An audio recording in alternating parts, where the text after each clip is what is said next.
Il est 14h16 à Paris, c'est l'heure à présent et comme chaque jour du Focus, direction le Nigeria. Le président Muhammadu Buhari s'était donné jusqu'au 31 décembre dernier pour battre Boko Haram. Près de 2 mois après cet objectif, le groupe ouest-africain semble encore loin d'être complètement vaincu.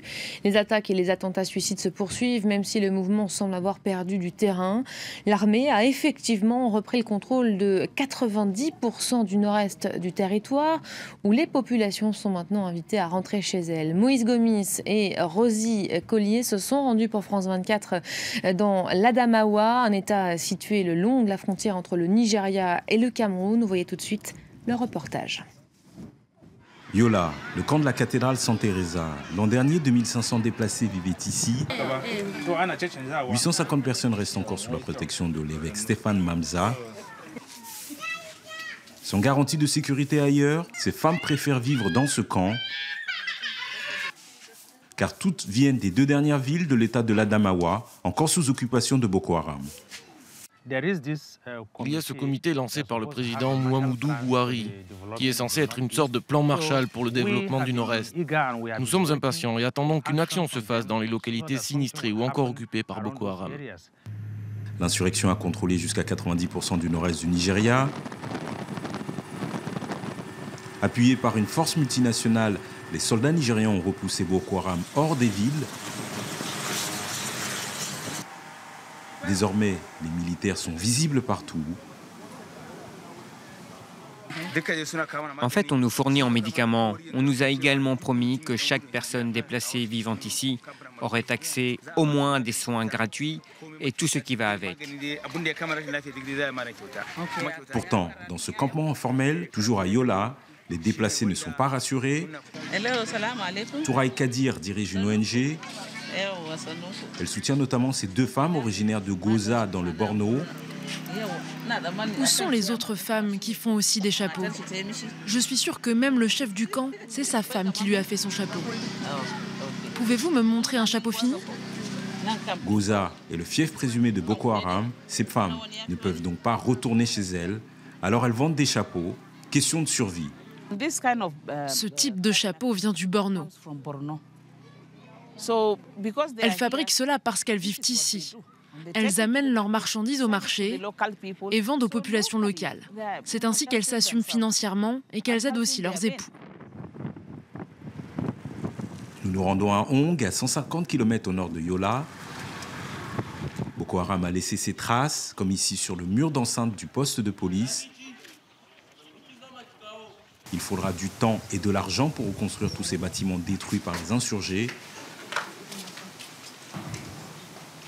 Dans le secteur de Hong, beaucoup de déplacés sont revenus, bien souvent les mains vides. Alors la Croix-Rouge accompagne ces retours. Je suis très heureux de ce qu'ils ont fait pour nous. Je ne m'attendais pas à ce qu'ils fassent cela. Ils sont venus et nous ont construit des maisons. C'est pourquoi je suis tellement content de leur geste. Austin et ses voisins ont pris le risque de rentrer dans leur village. Or, la menace Boko Haram plane toujours, surtout dans ce nord de l'état de l'Adamawa. Progressivement, l'armée nigériane transmet le témoin à la police. Dans l'entre-deux, des civils volontaires assurent la sécurité publique. Nous sommes à Gombi, à 120 km de Yola. Les chasseurs sont en première ligne pour maintenir Boko Haram à distance. Ici, dans ce coin, l'activité des membres de Boko Haram est réduite de manière significative. Ils font surtout parler d'eux dans le Borno. Et de temps en temps, ils tentent de faire des choses aussi ici, comme l'attaque que nous avons neutralisée dernièrement. De retour à Yola, Daouda Bello nous ouvre les portes de sa mosquée. Cet imam est un des membres du comité pour la paix dans l'Adamawa. Pour lui, déradicaliser les membres de Boko Haram, c'est une mission très complexe à mener. Ils ont été enrôlés dans certaines circonstances et parfois impliqués sans savoir que c'était pour Boko Haram. Même si au départ, la plupart d'entre eux sont des victimes, je crois qu'il sera très difficile pour eux de revenir à une vie normale. Dernière étape, ce groupe scolaire de Yola, Agbour Bakia Ayakar, intervient ici au nom de l'Université américaine du Nigeria de Yola. On veut parler à chaque enfant en tête-à-tête, vous comprenez? Ok, alors 2 personnes seront ici et dans l'autre pièce. Elle travaille sur le projet Tela.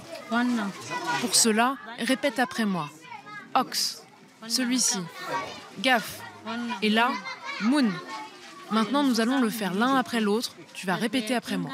Objectif, maintenir en classe des enfants vulnérables. Nous sommes là pour améliorer les compétences des enfants en lecture et en calcul, leur donner des bases solides. Nous voulons aussi améliorer leur niveau pour qu'ils restent à l'école et réduire ainsi les taux d'absentéisme. Akbor et ses collègues de l'Université américaine de Yola souhaitent toucher 20 000 enfants de l'Adamawa. Ils veulent créer un rempart plus solide pour endiguer et réduire l'influence de Boko Haram auprès de la jeunesse dans ce nord-est du Nigeria. Et on revient sur ce dossier avec notre invité du jour, Yann Saint-Pierre, bonjour. Vous êtes consultant antiterrorisme, PDG également de Mosekon. On vient de le voir dans le reportage à l'instant, on entend les appels répétés de la présidence nigériane. La population en partie a décidé de rentrer chez elle, non sans inquiétude. C'est justifié cette crainte aujourd'hui selon vous ? Oui, bonjour. D'abord, merci pour l'invitation. Effectivement, c'est une crainte qui est très, très justifiée. Boko Haram poursuit ses attaques de type terroriste, des tactiques de guérilla sur divers villages. C'est pas parce que Boko Haram a été repoussé de certaines grandes villes que le danger a quitté. Plutôt le contraire, les positions de repli sont toujours très présentes, que ce soit au Niger, au Tchad, au Cameroun, dans les aspects ruraux du Nigeria. Donc, il y a beaucoup d'inquiétudes, effectivement. Et si on suit aux derniers appels au retour de la population l'an dernier, ça s'est très, très mal déroulé. Donc, le fait que la population est très, très méfiante, c'est très justifié. On a vu dans le reportage des civils assurer eux-mêmes la sécurité publique, malgré la présence de l'armée dans de nombreux villages. C'est réaliste, tout ça ? Oui, absolument. C'est qu'à un certain degré, l'armée nigériane est quelque peu dépassée par les événements, c'est-à-dire que Boko Haram est beaucoup plus flexible que l'armée. Donc, de faire confiance depuis déjà 2 ans à des civils, l'acronyme au Nigeria, c'est la CJTF, donc la Civilian Joint Task Force, qui est essentiellement un regroupement de chasseurs par village, par communauté, pour effectuer à un certain degré le travail de l'armée. C'est effectivement une des meilleures options. Par contre, il y a beaucoup de craintes que, justement, les membres de ces groupes-là, des groupes d'autodéfense, commencent à avoir de plus en plus de pouvoir. Et donc, il y a eu certaines rumeurs, certaines situations où les exactions commises par ces membres-là ont créé beaucoup de problèmes pour la population. Le ministre nigérian de l'Intérieur s'est rendu au Cameroun cette semaine et on aura noté une petite phrase qu'il a lâchée pendant ce déplacement. Bientôt, on n'en parlera plus, sous-entendu, bientôt on en aura fini de Boko Haram dans le pays. C'est du bluff ou réellement les autorités avancent aujourd'hui dans cette lutte contre les islamistes ? Malheureusement, c'est très difficile à dire. Il y a effectivement des progrès. Malheureusement, la rhétorique des politiciens qu'elle proviennent du Tchad, du Cameroun, du Nigeria, même du Niger maintenant, par rapport à la défaite de Boko Haram, il faut la prendre malheureusement avec un grain de sel parce que ça fait des années qu'ils ont une telle rhétorique, un tel discours sans que ça fonctionne. Donc, il y a effectivement des progrès, mais il faut les prendre de façon mesurée. Boko Haram, comme je l'ai mentionné, a toujours ses positions de repli, arrive toujours, a été extrêmement agressif au Cameroun depuis le début de l'année, arrive à faire des attaques au Tchad, au Niger. Donc, on est loin d'avoir vaincu Boko Haram. Une dernière question. Le Cameroun et le Nigeria, justement, pendant cette rencontre, ont promis de renforcer leurs liens pour mieux lutter contre le mouvement. La coalition régionale, justement, elle apporte une aide significative aujourd'hui ? La coalition...